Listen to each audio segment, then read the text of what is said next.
తెలంగాణ ప్రభుత్వం job calendar విడుదల చేసింది. ఏ ఉద్యోగాలు ఎప్పుడు భర్తీ చేయాలనే వివరాలను క్యాలెండర్లో పొందుపరిచింది. ఏ ఉద్యోగాలకు ఎప్పుడు నోటిఫికేషన్ ఇస్తారు, ఆయా ఉద్యోగాలకు అర్హతతో క్యాలెండర్ విడుదల చేసింది. రాష్ట్రంలో రానున్న 5 ఏళ్లలో 2 లక్షల ఉద్యోగాలు భర్తీ చేస్తామని, ఇందుకు జాబ్ క్యాలెండర్ ఇస్తామని చెప్పిన కాంగ్రెస్ ప్రభుత్వం ఇవాళ శాసనసభలో జాబ్ క్యాలెండర్ విడుదల చేసింది.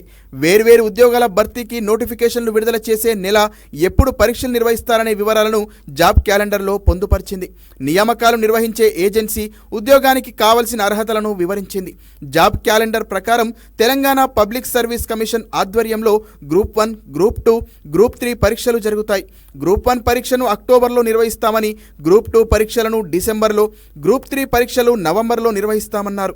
కాగా ఈ ఖాళీలకు ఇప్పటికే నోటిఫికేషన్లు విడుదలై పరీక్షలు మాత్రమే నిర్వహించాల్సి ఉంది. గ్రూప్ 1 ప్రిలిమ్స్ పరీక్ష నిర్వహించి మెయిన్స్కు అర్హత పొందిన వారి జాబితాను ఇప్పటికే విడుదల చేశారు.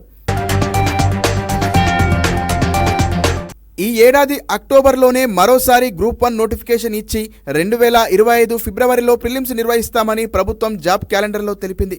గ్రూప్ 1 మెయిన్స్ను 2025 జూలైలో నిర్వహిస్తామని పేర్కొంది. వచ్చే ఏడాది మేలో మరోసారి గ్రూప్ 2 నోటిఫికేషన్ విడుదల చేసి అక్టోబర్లో పరీక్షలు నిర్వహిస్తామని వివరించారు. వచ్చే ఏడాది జూలైలో గ్రూప్ 3 నోటిఫికేషన్ ఇచ్చి నవంబర్లో పరీక్షలు నిర్వహిస్తామని ప్రభుత్వం జాబ్ క్యాలెండర్లో తెలిపింది. వైద్యారోగ్య కుటుంబ సంక్షేమ శాఖ ఆధ్వర్యంలో ల్యాబ్ టెక్నీషియన్, నర్సింగ్ ఆఫీసర్ నియామకాల కోసం సెప్టెంబర్ నెలలో నోటిఫికేషన్ ఇచ్చి నవంబర్లో పరీక్షలు నిర్వహిస్తామని వివరించింది.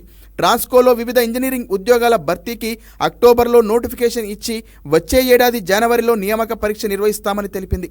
వివిధ శాఖల్లోని ఇంజనీరింగ్ ఉద్యోగాల కోసం అక్టోబర్లో నోటిఫికేషన్ విడుదల చేసి వచ్చే ఏడాది జనవరిలో పరీక్షలు నిర్వహిస్తున్నట్లు పేర్కొంది.